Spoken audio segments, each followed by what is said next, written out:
साथियों welcome back. आप सभी लोगों का बहुत बहुत स्वागत है मेरे YouTube चैनल पर।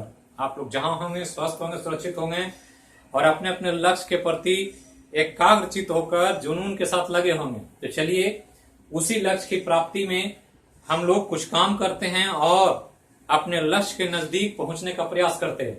तो आज हम लोग देखेंगे नवजीवन कैंपस के ऑनलाइन क्लास की श्रृंखला में भारतीय कृषि का जो टॉपिक चल रहा था उसके बचे हुए भाग को।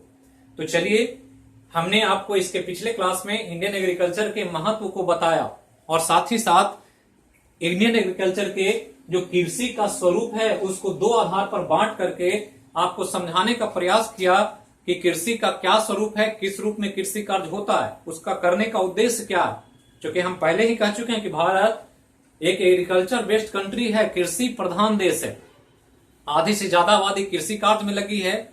जीडीपी का 14 से 15% कृषि से प्राप्त होता है और इस कोरोना काल में 3.4% का ग्रोथ दर्ज करने वाला एकमात्र क्षेत्र कृषि है जो भारतीय अर्थव्यवस्था, सामाजिक, आर्थिक सभी ढांचे को पूर्ण रूप से प्रभावित करने वाला सबसे बड़ा सेक्टर है।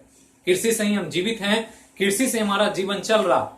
लॉकडाउन में सब कुछ बंद हो गया, लेकिन कृषि के बिना अगर कोई जी सके तो ये संभव नहीं है। भोजन चाहिए सबको और इसी के तौर पर हम लोग देख रहे थे। और ध्यान रखना है कि आने वाले जो भी आगामी एग्जाम्स हैं उन सभी एग्जाम में कृषि से एक दो सवाल निश्चित तौर पर पूछा जाएगा। कल ही के क्लास में, कल ही का मतलब करंट अफेयर में एक इंपॉर्टेंट कृषि से संबंधित विधेयक भी पारित हुआ है जो हम लोग चर्चा करेंगे जब कृषि चैप्टर खत्म हो जाएगा तब। तो चलिए देखते हैं सबसे महत्वपूर्ण कृषि से संबंधित स्वरूप को। इसके पहले सब कुछ बता चुके हैं। आज मुख्य रूप से फोकस हम कृषि के डिफरेंट प्रकार, उसके स्वरूप, उसका क्या आधार है करने का, किस आधार पर किया जाता है, यही सब बात करेंगे। तो सबसे पहले तो कि हमने बांटा था पहला विशेषता के आधार पर कि जो कृषि कार्य किया जा रहा है उसकी क्या हमारे लिए विशेषता है। तो उसके आधार पर हमने 4 रूप में बांटा, रेशेदार फसल, पेय फसल, खाद्यान्न फसल और नकदी फसल। तो जिससे रेशा प्राप्त हो रेशेदार फसल, जिसको पीने में इस्तेमाल किया जाए पेय फसल, जिसको भोजन के रूप में उत्पादन करें खाद्यान्न फसल, और जिसको पैसा या मुद्रा के लिए प्राप्त करें नकदी फसल। और हमने कहा है कि जो भी फसल का एग्जाम्पल है, उदाहरण है, उस पर ध्यान रखें। तो पूछ दे कि तंबाकू एक फसल है, कैसा कैसा ऑप्शन दे दे, पेय फसल, नकदी फसल, तो क्या आंसर होगा? तो दोनों आंसर होगा। तंबाकू पीते भी हैं लोग और तंबाकू से पैसा प्राप्त होता है किसानों को, तो ये नकदी फसल भी है। कपास क्या है? रेशेदार फसल। कॉफी क्या है? पेय फसल। चावल क्या है? खाद्यान्न फसल। गेहूं क्या है? खाद्यान्न फसल। तो इस प्रकार से हमने सब कुछ आपको विशेषता के आधार पर बताया। अब आगे चलें तो मौसम के आधार पर जब बांटा था हमने, तो मौसम के आधार पर कौन सा फसल लगाया जाता है उसके आधार पर हमने 3 डिवीजन किया था कृषि को।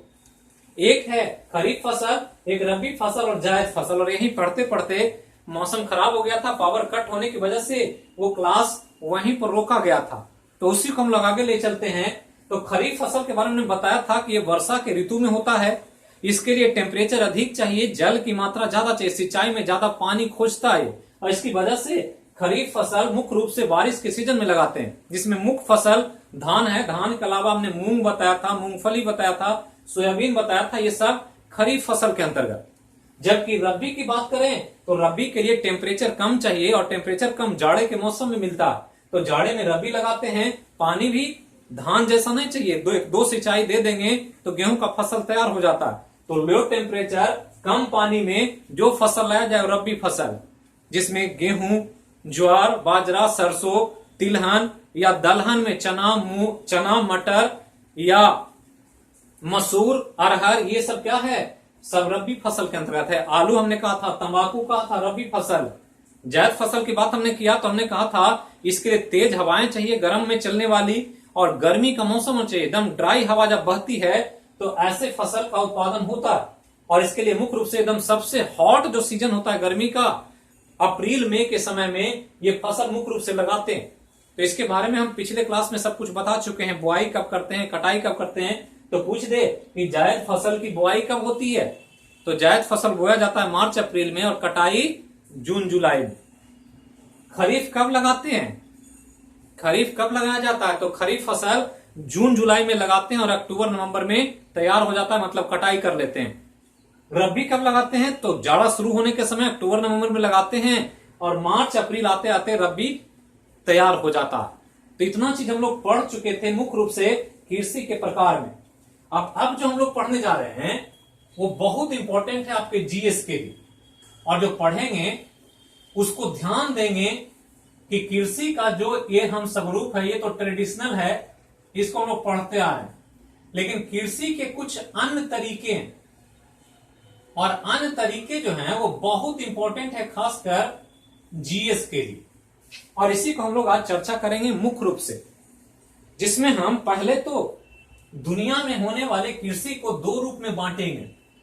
पहला एक कृषि है जिसका नाम है गहन कृषि, ये ध्यान रखना है, गहन कृषि। और दूसरा जो कृषि है इसी में उसको कहते हैं विस्तृत कृषि। तो दो तरह की कृषि का यहां पर चर्चा करेंगे। पहले फॉर्मेट हम लोग को देखना है और फॉर्मेट को अल्टरनेटिव तौर पर देख करके अध्ययन करना कि कृषि का क्या क्या स्वरूप है। तो इतना पढ़ दिए हैं। अब जो पढ़ने जा रहे हैं गहन कृषि और विस्तृत कृषि। तो गहन कृषि को कहते हैं इंटेंसिव फार्मिंग और विस्तृत कृषि को कहते हैं एक्सटेंसिव फार्मिंग। तो दो कॉन्सेप्ट है वर्ल्ड स्तर पर कृषि के क्षेत्र में, और उसी के आधार पर ये गहन कृषि और विस्तृत कृषि का एक अवधारणा विकसित होता है। तो ध्यान देना है कि जो क्लास पहली बार देख रहे हैं चैनल के लिंक को जरूर सब्सक्राइब करें, अपने अपने ग्रुप में ज्यादा से ज्यादा शेयर करें। तो चलिए शुरू करते हैं गहन कृषि के बारे में। तो गहन मतलब होता है घना। घना का मतलब कि बिल्कुल ही जगह ना हो और कहीं भी गैप ना हो, खाली ना हो। जितना भी लैंड हो भूमि का वो सभी लैंड पर एकदम गहनता के साथ कृषि कार्य किया जाए, कोई भी जमीन खाली ना छोड़ा जाए, तो डेट इज कॉल्ड गहन कृषि। गहन मतलब ही घना, डेंस, घनत्व जिसका ज्यादा हो, और घनत्व यहां किसका? कृषि का। तो वैसा फसलों का प्रकार, वैसा कृषि कार्य जिसमें कृषि बहुत गहनता के साथ किया जाए और बिल्कुल घनत्व के साथ किया जाए, मतलब कोई भी लैंड खाली ना बचे और सभी लैंड पर अगर फसल लगा दिया जाए तो डेट इज कॉल्ड गहन कृषि। और गहन कृषि का कॉन्सेप्ट जो सबसे इंपॉर्टेंट है वो ध्यान रखना है कि ये कृषि कार्य वैसे देशों में होता है, वैसे देशों में होता है जहां क्या हो? तो जहां जनसंख्या कम हो, जनसंख्या कम हो और देश का क्षेत्रफल, देश में जनसंख्या अधिक हो। गहन है ना, तो जनसंख्या अधिक हो मतलब ज्यादा हो और क्षेत्रफल कम हो, ये ध्यान रखना। क्योंकि गहन कृषि की बात कर रहे हैं, इंटेंसिव फार्मिंग की, तो ध्यान रखना है कि यहां सबसे बड़ा कॉन्सेप्ट है कि ये कृषि कार्य वैसे देशों में होता है जहां की जनसंख्या का दबाव अधिक हो, पॉपुलेशन ज्यादा हो और क्षेत्रफल कम हो। जनसंख्या के दृष्टिकोण में बड़ा होने से मतलब नहीं, देश बड़ा हो सकता है, लेकिन जो जनसंख्या है उस देश का, उसके रेस्पेक्ट में वहां क्षेत्रफल कम है कृषि के लिए। और तब ये मजबूरी हो जाती है कि इतनी बड़ी जनसंख्या के लिए जो लैंड है वो प्रॉपर नहीं है, उपयुक्त नहीं है, या जितना चाहिए उतना पर्याप्त नहीं है। तो हर लैंड पर जितना भी खेती योग करने योग्य भूमि है सब पर कृषि कार्य किया जाता है। तो ऐसे कृषि को हम गहन कृषि मानते हैं, ध्यान रखना। तो जितना भी कंट्री जो डेंस पॉपुलेशन वाला, जैसे भारत इसका एक महत्वपूर्ण एग्जाम्पल है कि भारत में गहन कृषि होता है। बांग्लादेश है, गहन कृषि करता है। जापान है, गहन कृषि करता है। यूरोप है, गहन कृषि करता है। तो ये ध्यान रखना है। तो ऐसे देश जहां पर कृषि कार्य पॉपुलेशन के हिसाब से क्षेत्रफल जब नहीं होता है और बहुत घनत्व के साथ कृषि कार्य किया जाता है तो डेट इज कॉल्ड गहन कृषि। और गहन कृषि के लिए कंडीशन क्या लगा हुआ है कि जनसंख्या बहुत अधिक होनी चाहिए और क्षेत्रफल जनसंख्या के दृष्टिकोण से कम होना चाहिए। तो एग्जाम में पूछ देगा कि भारत एक कृषि करने वाला देश है गहन कृषि के रूप में, विस्तृत कृषि के रूप में, तो आंसर कहेंगे गहन कृषि के रूप में। और यही कॉन्सेप्ट याद रखना, जनसंख्या अधिक होना चाहिए और क्षेत्रफल उसके रेस्पेक्ट में कम होना चाहिए। जस्ट इसका उल्टा करते तो विस्तृत कृषि की बात आती है। और विस्तृत कृषि क्या है?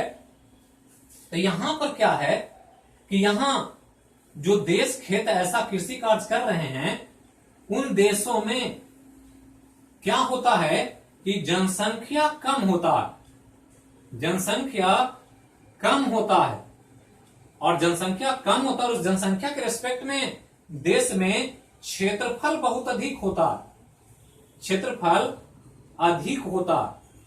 तो दो कंडीशन एक दूसरे का उल्टा है, तो कभी कभी उल्टा भी पूछ देगा कि गहन कृषि का उल्टा होता है विस्तृत कृषि, या विस्तृत कृषि का उल्टा होता है गहन कृषि। तो यहां क्या है कि जनसंख्या कम है, लेकिन उस जनसंख्या के रिस्पेक्ट में क्षेत्रफल बहुत ज्यादा देश का, और इस स्थिति में हर लैंड पर, हर कृषि और भूमि पर कृषि नहीं होगा, क्योंकि जरूरत ही नहीं उतना कृषि करने का, लोग ही नहीं है वहां पर। तो ऐसी स्थिति में जो कृषि कार्य जिन देशों में किया जाता है उसको हम विस्तृत कृषि मानते हैं। तो जितने भी बड़े देश हैं जहां पॉपुलेशन कम है, जैसे अमेरिका एक ऐसा देश है जहां पॉपुलेशन बहुत कम है और उसके रिस्पेक्ट में उसकी क्षेत्रफल बहुत ज्यादा है। कनाडा इसी तरह का है, ये ध्यान रखना है। रूस इसी तरह का है, ब्राजील इसी तरह का है।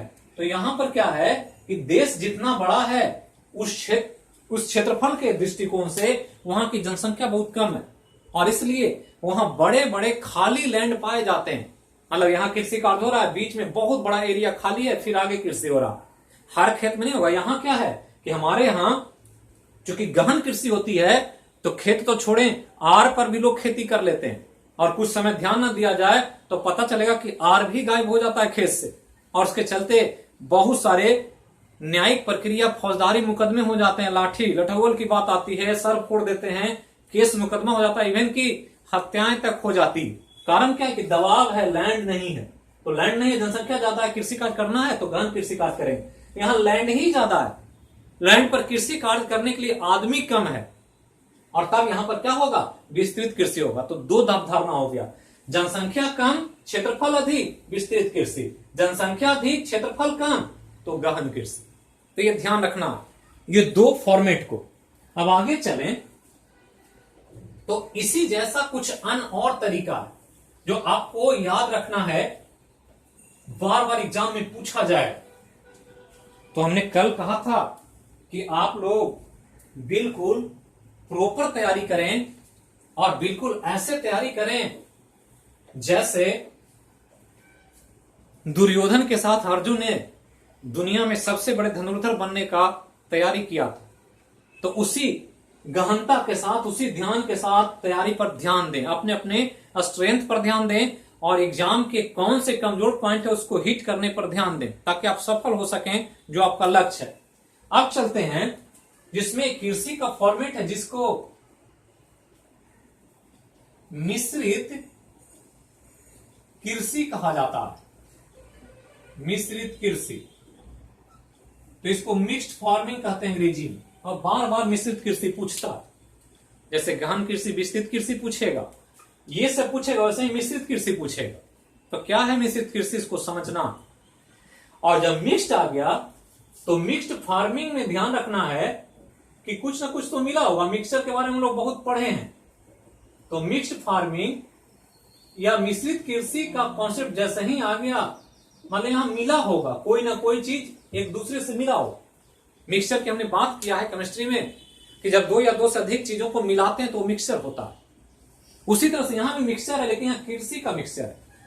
और मिक्सचर या कृषि में जब मिश्रित कृषि का कॉन्सेप्ट आता है तो यहां भी ध्यान रखना है कि मिश्रित कृषि के दो अवधारणा, दो कॉन्सेप्ट होता है मिश्रित कृषि का, और इन्हीं दो अवधारणा को आपको ध्यान रखना।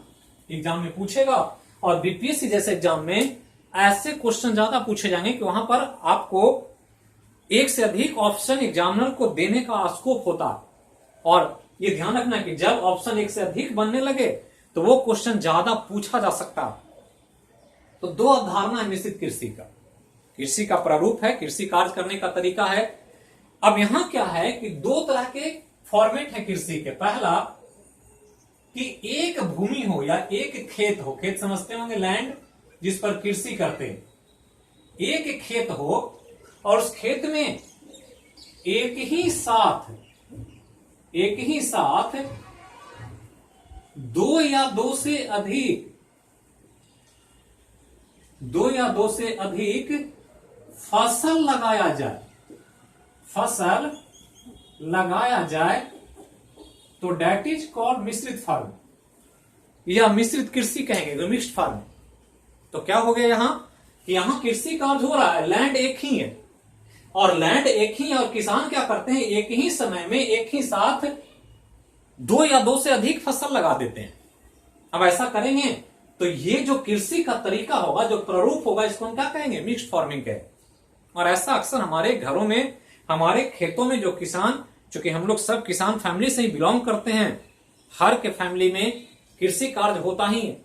तो जो खेतों पर ध्यान दिए होंगे उनको पता होगा कि ऐसा कैसे कैसे होता है। तो खेत एक है, एक ही साथ किसान दो या दो से अधिक फसल लगा दें तो डेट इज कॉल्ड मिश्रित कृषि।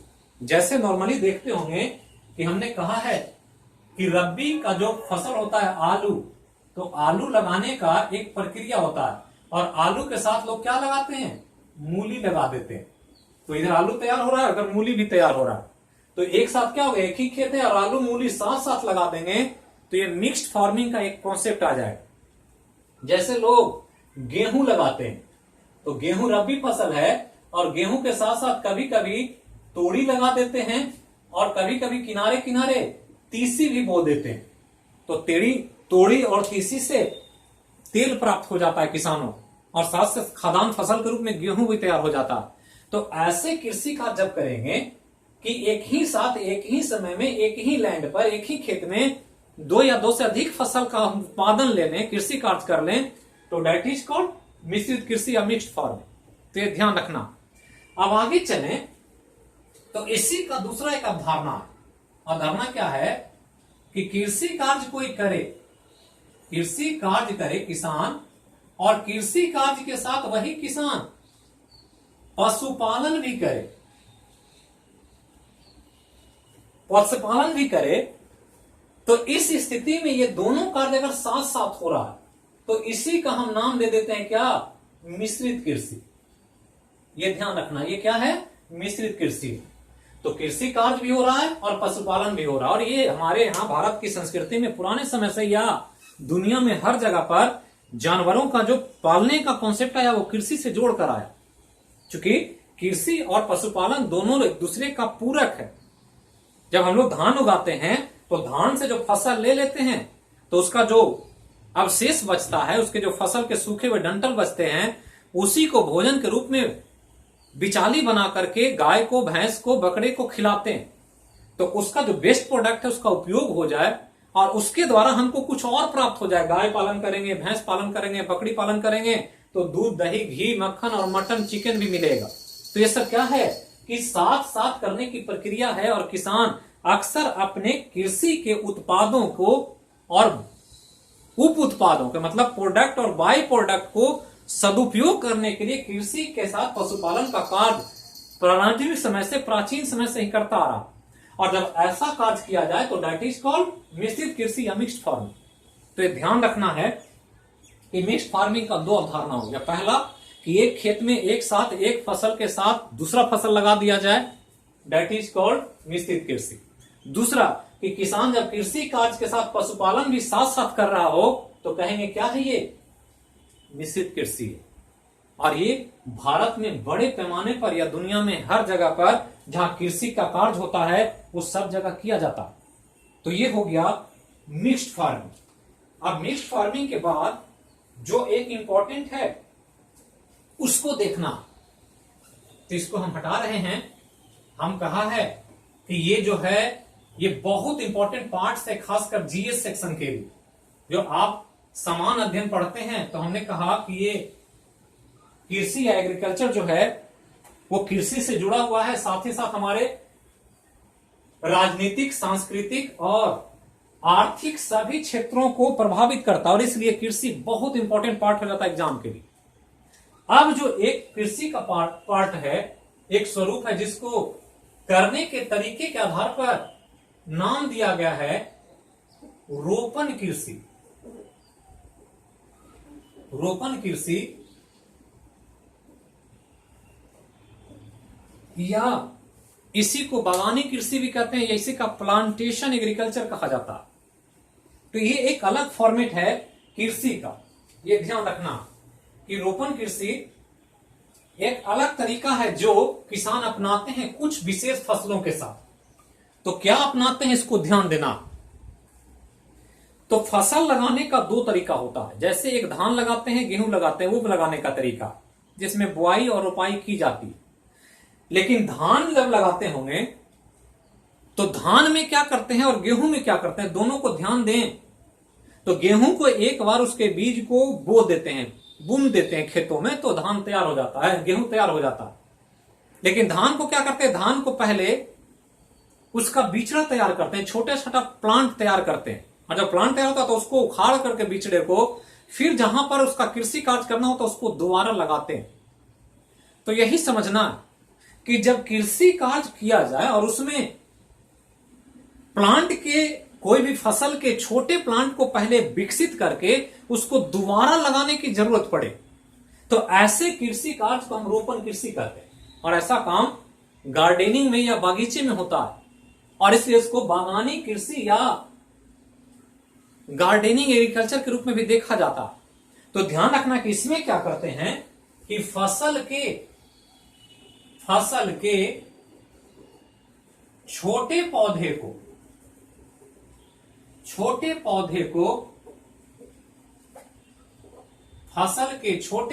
को विकसित कर दोबारा लगाया जाता है। यही मेन कॉन्सेप्ट है, दोबारा लगाया जाता है। और जब दोबारा लगाया जाए तो समझ लेना वो क्या है, रोपण कृषि, या इसी को बागानी कृषि भी कहते हैं। और ध्यान रखना है कि नॉर्मली गर्म प्रदेशों में और ज्यादातर बारिश के सीजन में लगाया जाता है मुख्य रूप से। ऐसे और भी सीजन में लगेगा, लेकिन गर्म प्रदेशों में और बारिश के सीजन में ऐसे कृषि कार्य ज्यादा किए जाते हैं।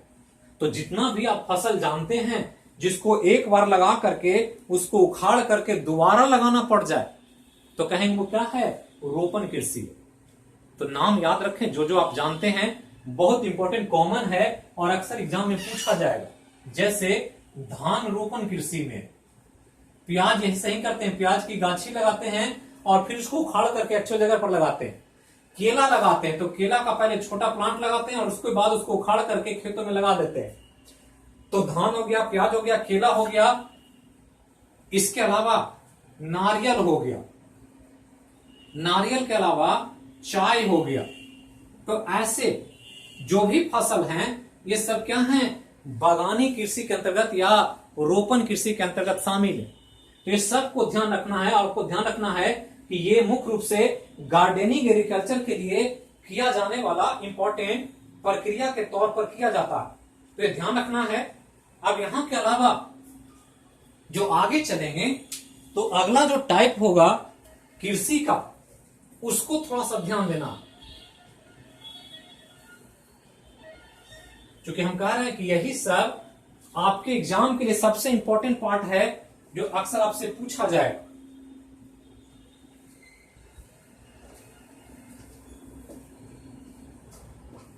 तो अब जो हम लोग देखेंगे वो दो तरह के अनोखे कृषि के स्वरूप को, एक का नाम है वायु कृषि, बहुत इंपॉर्टेंट है, बार बार पूछता है एग्जाम, और एक का नाम है जल कृषि। तो वायु कृषि और जल कृषि आजकल नया है और दोनों ही बहुत इंपॉर्टेंट है एग्जाम के लिए, पूछा भी है पहले और आने वाले समय में पूछा भी जा सकता है। तो एक हो गया वायु कृषि और दूसरा हो गया जल कृषि। ये दो बहुत महत्वपूर्ण टाइप है जिसको ध्यान रखना, जिसके बारे में अक्सर एग्जाम में पूछा जाए, और दोनों ही पूछता है। चूंकि ये कृषि तो है ही, कृषि के साथ साथ नए विज्ञान या कृषि के नए तकनीक का एक डेवलपमेंट है, जिसमें इन दोनों को जानना है और दोनों को हिंदी के साथ साथ अंग्रेजी टर्म भी जानना है। इसको कहते हैं एरोपोनिक्स। ये ध्यान रखना, ये क्या है, एरोपोनिक्स, और ये है हाइड्रोपोनिक्स। और ये दोनों बहुत इंपॉर्टेंट है आपके एग्जाम के लिए, वायु कृषि और जल कृषि, जो भी हम बता रहे हैं अभी, रोपण कृषि हो, गहन कृषि हो, विस्तृत कृषि हो, मिश्रित कृषि हो, ये सब एग्जाम्पल में पूछा जाएगा और कभी कभी कॉन्सेप्ट पूछ देगा। तो बिल्कुल ध्यान रखें। और कृषि जब खत्म होगा तो कृषि का क्वेश्चन आवर भी होगा आपके लिए, जो बहुत इंपॉर्टेंट है। तो चलिए देखते हैं दोनों का।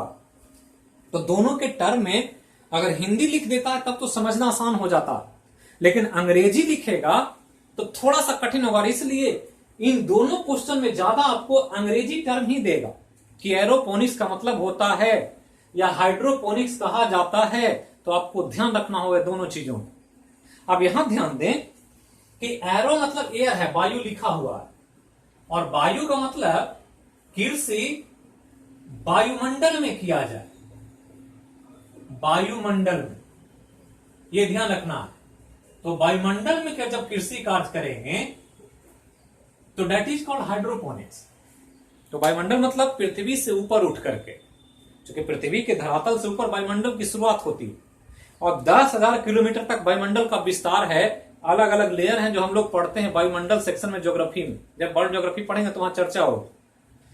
तो जब पृथ्वी के धरातल से ऊपर उठ करके कृषि कार्य करेंगे तो डेट इज कॉल्ड वायु कृषि। इसलिए इसका नाम वायु कृषि रखा है, क्योंकि वायुमंडल में होना है। तो वायुमंडल में होगा कैसे? हवा में लटक कर तो कृषि होगा नहीं। तो हो क्या रहा है कि आज जो वर्तमान विकास का दौर है, उस विकास के दौर में शहरीकरण बहुत तेजी से हो रहा है, अर्बेनाइजेशन। और इस शहरीकरण की वजह से कृषि योग भूमि धीरे धीरे घटती जा रही है। आज बिहार की बात करें, पटना स्मार्ट सिटी में और मेट्रो सिटी बनने के दौड़ में है। दौड़ लगाए हुए हैं, लोग भी चाहते हैं और सरकार भी चाहती है कि विकसित हो जाए और पटना एक बड़ा शहर बन जाए। लेकिन हमने कहा है, या मेरा अपना एक विचार आता है कि ये विकास जो हो रहा है, ये विकास ही विनाश का कारण बनने जा रहा है आने वाले समय में। आज कोरोना वायरस विकास का ही एक दुष्प्रभाव है। आज प्रदूषण विकास का ही दुष्प्रभाव है। आज जो हेल्थ वाइज इतने प्रॉब्लम्स आ रहे हैं, स्वास्थ्य संबंधी समस्याएं, सब विकास के दौड़ का एक प्रभाव के तौर पर उजागर हो रहा है। और आने वाले समय में जब विकास बहुत ज्यादा होगा तो फिर विनाश ही होगा। तो यही विनाश का पहला एक प्रभाव यहां दिखता है कि शहरीकरण कर रहे हैं तो कृषि घटती जा रही। तो कृषि घटती जा रही, पॉपुलेशन बढ़ रहा। पटना जैसे शहर में एक भी ऐसा लैंड नहीं जहां पर बिल्डिंग बनाया जाए। सभी बहुत ही उपजाऊ क्षेत्र है, गंगा का मैदानी क्षेत्र है और बहुत कृषि कार्य हो सकता है, यहां पर होता भी था।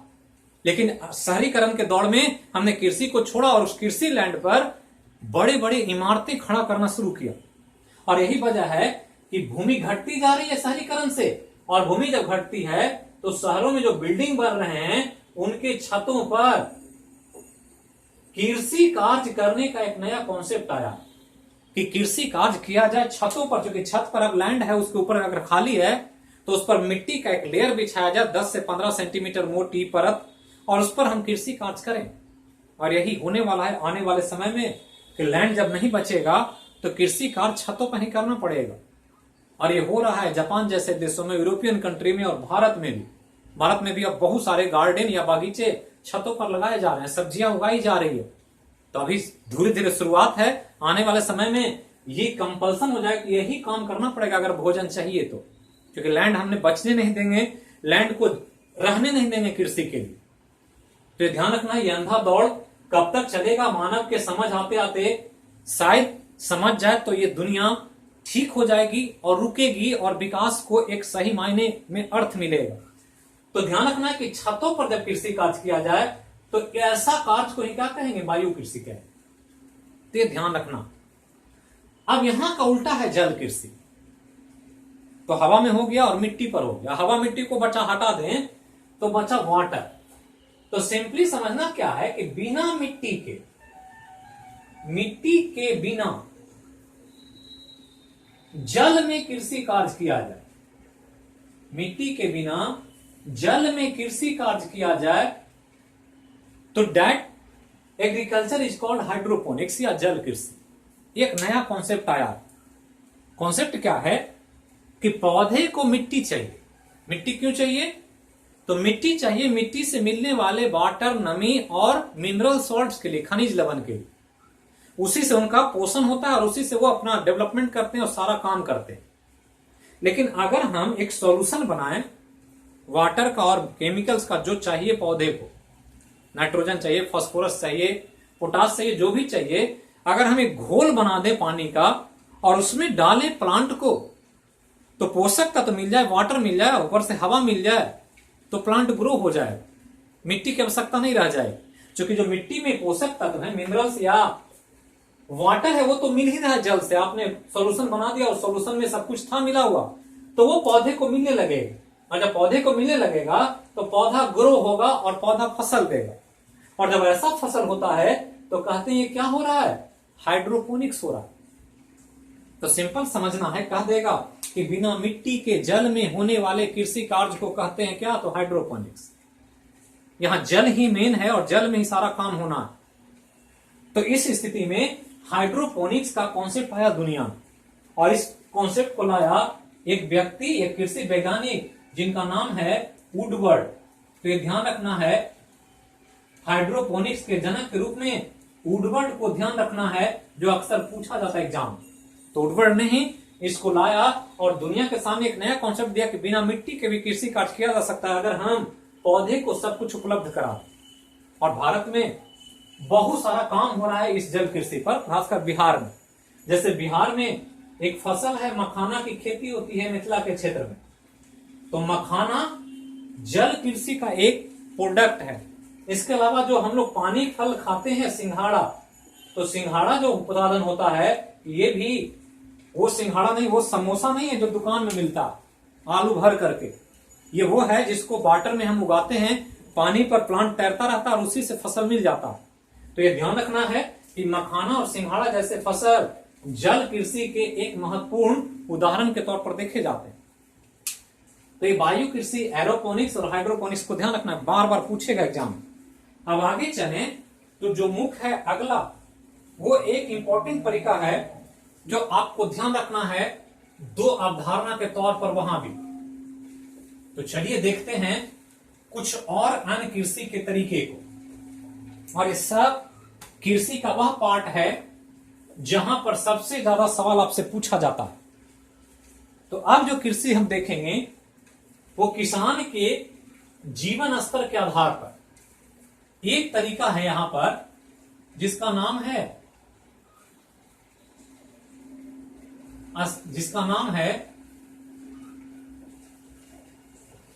स्थानाबद्ध कृषि। स्थानाबद्ध कृषि, ये ध्यान रखना। और दूसरा जो है, इसको कहते हैं स्थानांतरीय कृषि। तो दो हो गया यहां भी, क्योंकि सब एक दूसरे का अपोजिट है, दूसरे का प्रतिरूप है। जैसे हमने पढ़ा रबी खरीफ पढ़ा, मिश्रित कृषि पढ़ा, या विस्तृत कृषि और गहन कृषि पढ़ा, तो सब एक दूसरे का प्रतिरूप है, उल्टा। जस्ट वैसे ही है, स्थानाबद्ध और स्थानांतरीय कृषि एक दूसरे का उल्टा। क्या है इसको समझे। तो दो वर्ड है और दोनों वर्ड से बिल्कुल पता चल जाता है, ये सेडेंटरी मोड ऑफ एग्रीकल्चर है और ये शिफ्टिंग एग्रीकल्चर। अंग्रेजी में अगर पूछिए तो सेडेंटरी मोड ऑफ एग्रीकल्चर और ये है शिफ्टिंग एग्रीकल्चर।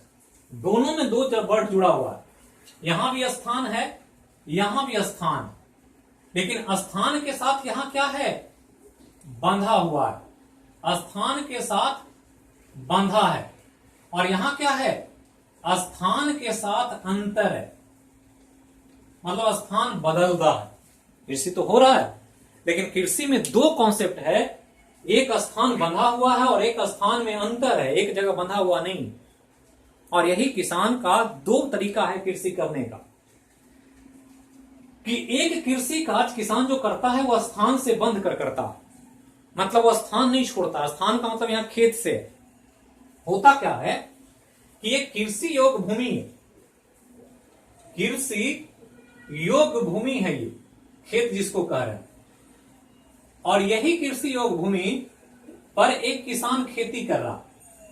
कौन कर रहा है, किसान खेती कर रहा। और किसान जब खेती किया तो ये किसान अपना पूरा जीवन किया, और ये किसान जब अपना जीवन समाप्त हो गया तो इसकी अगली पीढ़ी यहां आकर के इसी खेत पर कृषि करेगी। मतलब कि एक ही खेत पर पीढ़ी दर पीढ़ी कृषि कार्य किया जाए तो डेट इज कॉल्ड स्थानाबद्ध कृषि, जो हमारे यहाँ बिहार में या पूरे भारत में लागू है। एग्जाम में पूछ देगा कि स्थानाबद्ध कृषि भारत में होती है, नहीं होती? तो होती है। या भारत में मुख्य रूप से होती है कौन कृषि? तो स्थानाबद्ध कृषि, स्थान से बंद कर करने वाला। जो भी हमने कहा, हम लोग सब किसान बिलोंग करते हैं, तो देखे होंगे कि दादाजी कृषि कार्य कर रहे थे वही लैंड पर, पिताजी किया, आज उनका पुत्र भी कर रहा है, पोता और परपोता भी कर रहा है, खेत वही है, आदमी बदल रहा, अपना लाइफ पूरा बिताया, कृषि कार्य किया, इनकी जीवन समाप्त हो गई, अगली पीढ़ी आई, अगली पीढ़ी के बाद अगली पीढ़ी। तो पीढ़ी दर पीढ़ी कृषि भूमि पर कृषि कार्य करते रहा जाए, लैंड को न छोड़ा जाए, आदमी बदल जाए, तो डेट इज कॉल्ड स्थानाबद्ध कृषि। और ये ध्यान रखना है कि भारत में मुख्यतः यही कृषि होता है, मुख्यतः यही कृषि किया जाता है, ये ध्यान रखना। अब जस्ट इसका उल्टा ये समझ गए, तो ये दूसरा जस्ट इसका हमने कहा अपोजिट है। तो अपोजिट में क्या हो रहा है? यहां स्थान में अंतर आ रहा, मतलब कि यहां लैंड बदल जाता है, आदमी नहीं बदलता है। होता क्या है कि यहां एक खेत बनाता है, एक किसान खेत को तैयार करता है, और ये किसान इस खेत पर कृषि कार्य कर लेता है, कृषि लगा देता है, फसल लगा दिया। अब फसल जब काट लिया, एक दो उत्पादन ले लिया, एक दो साल, तो इस खेत को छोड़ा और इसके आगे खेत बनाया। अब इसको छोड़ दिया, अब किसान यहां चला गया, अब यहां पर कृषि कार्य किया, अब यहां भी एक दो फसल ले लिया, तो ये किसान आगे बढ़ा और फिर एक नया लैंड बनाया, अब यहां कृषि कार्य कर रहा। तो किसान यहां से रहा, अब यहां आया, अब यहां कहां आ गया? यहां आ गया। और क्या हो रहा है इस स्थिति में? लैंड छूटता चला जा रहा है। तो स्थान में अंतर था, पहले यहां हो रहा था, फिर यहां हुआ, फिर यहां हुआ, अब आगे बढ़ेगा। तो होता क्या है कि जब कृषि कार्य के दौरान किसान समय के साथ खेत को बदल लेते हैं, भूमि को बदल लेते हैं, तो डेट इज कॉल्ड स्थानांतरीय कृषि। और ये करते हैं कौन? ये करते हैं मुख्य रूप से आदिवासी क्षेत्रों के लोग, जो हमने कहा ट्राइब लोग करते हैं। भारत में, पूर्वोत्तर भारत में, मध्य प्रदेश में, छत्तीसगढ़ में, इंडोनेशिया में, इन सभी जगहों पर कृषि होता है। इसकी चर्चा हम पहले कर चुके थे जब मिट्टी पढ़ा रहे थे, और मिट्टी में अपर्दन क्रिया आपको बताया गया था। उसमें अपर्दन को बढ़ाने वाले कारक में हमने पढ़ा था झूम की खेती। झूम की खेती बताएं कोई कि झूम की खेती को इंडोनेशिया में क्या कहा जाता है? इंडोनेशिया में क्या कहा जाता है बताइए, पूरा कॉन्सेंट्रेट होकर के पढ़िए और रिवाइज कीजिए। तो हमने कहा था इंडोनेशिया में लदान कहा जाता है। मध्य प्रदेश में दीपा और बेवर कहा जाता है। ये सब पूछा एग्जाम। तो इसमें हमने बताया था कि करते क्या है कि ऐसे ही आदिवासी लोग जंगलों को काटते हैं, खेत बनाते हैं, एक दो फसल लेकर के फिर आगे के जंगल को काटते हैं, फिर एक दो फसल लेते हैं, फिर आगे को जंगल को काटते हैं। और इस प्रकार खेत क्या हो रहा है? समय के साथ बदलता चला जा रहा है। और जब स्थान में अंतर आ जाए, स्थान चेंज कर जाए, तो ऐसी कृषि को हम क्या कहेंगे? स्थानांतरीय कृषि कहेंगे। यहाँ क्या है? स्थानाबद्ध कृषि है, मुख्यतः स्थान से बंद कर कृषि हो रहा है, यहाँ स्थान बदल जा रहा है, और मुख्य रूप से ये होती है। तो ध्यान रखना है कि इसी का दूसरा नाम स्थानांतरीय कृषि को हम क्या कहते हैं? झूम की खेती कहते हैं। अंग्रेजी में शिफ्टिंग एग्रीकल्चर कहा जाता है। और ये ध्यान रखना है कि ये खेती वर्तमान में भारत सरकार ने प्रतिबंधित कर रखा। ऐसी कृषि कार्य करना मना है। कोई भी करेगा तो इसको कानूनी दंड का अपराधी माना जाएगा। तो ये दोनों अवधारणा को ध्यान रखना, स्थानाबद्ध और स्थानांतरीय कृषि। तो ये एक अलग मोड ऑफ एग्रीकल्चर जो हम देख रहे हैं कि अलग अलग तरीके से कृषि कार्य किया जा रहा है, और सब इंपॉर्टेंट है आपके एग्जाम के लिए। अब यहां के बाद एक और इंपॉर्टेंट टाइप है जो आपको याद रखना है, खासकर वो भारत से जुड़ा हुआ विषय है, इसलिए ध्यान रखें, और वो है जीवन निर्वाह कृषि। जीवन निर्वाह कृषि अंग्रेजी में इसको लाइफ सस्टेनेबल एग्रीकल्चर कहा जाता है। बिल्कुल आप हिंदी जानते हैं, सब कुछ पता है, टर्म से बिल्कुल समझ रहे हैं। और भारत में यही कृषि कार्य हो रहा है कुछ किसानों को छोड़कर के या कुछ राज्यों को छोड़कर, जैसे पंजाब, हरियाणा, ये सब कृषि व्यवसाय के रूप में करते हैं। लेकिन बिहार हो, यूपी हो, बंगाल हो, उड़ीसा हो, छत्तीसगढ़ हो, इन जगहों पर कृषि का जीवन निर्वाह के रूप में होता है। और भारत में मुख्य रूप से जीवन निर्वाह कृषि ही होता है। विकसित देशों की बात ना करें, America, Britain, France, Brazil, Canada, तो वहां पर कृषि पूरा कॉमर्शियलाइज्ड है, व्यवसायिक कृषि होती है। वहां जीवन जीने के लिए नहीं होता। यहां क्या है कि किसान का एक ही उद्देश्य है कि कृषि जो करें उससे हमारा पेट की भूख मिटे, भूख मिट जाए, इसके लिए कृषि कार्य हो रहा मुख्य रूप से। ज्यादातर किसान यही करते हैं। मतलब उनका क्या है कि उनका जीवन का आधार है ये, रोजी रोटी है, रोजी रोटी इसी से मिल रहा। अगर ये नहीं होगा तो जिंदा ही नहीं रहेंगे, उनका जीवन ही नहीं चलेगा। इसलिए किसान को जो भारत में दिखाया जाता है तो कंधे पर गमछा लिए, बदन पर कपड़ा नहीं, और कमर में गमछी या लुंगी या धोती लपेटे हुए, टकटकी लगाए हुए एकदम दीनहीन अवस्था में दर्शाया जाता। कारण यही है कि वो किसान कृषि पर टिका हुआ है। कृषि में उत्पादन होगा तो वो जीवित रहेगा, उसका जीवन चलेगा, नहीं होगा तो भूख से मर जाएगा और आत्महत्या करने को मजबूर होगा। तो ध्यान रखना है कि जब कृषि कार्य पेट की भूख मिटाने के लिए या रोजी रोटी के लिए किया जाए तो डेट इज कॉल्ड जीवन निर्वाह कृषि, जिसको लाइफ सस्टेनेबल एग्रीकल्चर कहते हैं। तो एक अलग फॉर्मेट है एग्रीकल्चर का। तो जो जो फॉर्मेट आपको बताया जा रहा है वो आपको ध्यान रखना और ध्यान देना है कि भारत में मुख्यतः जीवन निर्वाह कृषि होता है। जीवन निर्वाह कृषि होता है, ये ध्यान रखना। मुख्य रूप से मैक्सिमम किसान यही करते हैं। कुछ को छोड़ दें, बड़े बड़े किसान को छोड़ दें, या कुछ राज्यों जो कृषि के मामले बहुत आगे उनको छोड़ दें, तो मैक्सिमम यही काम हो रहा है। तो उनका उद्देश्य एक ही है, भोजन की प्राप्ति, ना कि उनके आर्थिक जीवन को सुधारना। तो जो जीवन को चलाने के लिए जब कृषि कार्य करेंगे तो डेट इज कॉल्ड जीवन निर्वाह कृषि। अब यहां के बाद लास्ट में एक और कृषि का स्वरूप जिसका नाम है सोपान कृषि। सोपान कृषि या इसी का दूसरा नाम सीढ़ी नुमा कृषि। तो बिल्कुल आप जानते होंगे, इसमें कुछ नया नहीं है, बस यहां पर हमने कलेक्ट कर दिया आपको कि जो चीजें आपको बताई जाए उसको आप एक नजर से ध्यान रखें। तो सोपान मतलब ही सीढ़ी होता है, और कृषि कार्य जब सीढ़ी नुमा खेत पर किया जाए, मतलब क्या है कि जब खेतों का आकार सीढ़ी नुमा हो, सीढ़ी नुमा खेतों में कृषि कार्य किया जाए तो डेट इज कॉल्ड सोपान कृषि या सीढ़ी नुमा कृषि। तो ये होता क्यों है ऐसा? तो होता है, ध्यान रखना, ये मुख्य रूप से पर्वतीय क्षेत्रों, क्योंकि पर्वत पर सिंचाई का साधन नहीं हो सकता है। नहर बना करके, चैनल बना करके आप सिंचाई नहीं पहुंचा सकते, क्योंकि प्लेन एरिया नहीं, स्लोप है, पानी गिरता है बारिश का, वो सरसरक करके नीचे आ जाता। मिट्टी का कटाव भी बहुत होता है, खेत कट करके नीचे आ जाते हैं, सड़क करके नीचे गिर जाता है, स्लाइड होता।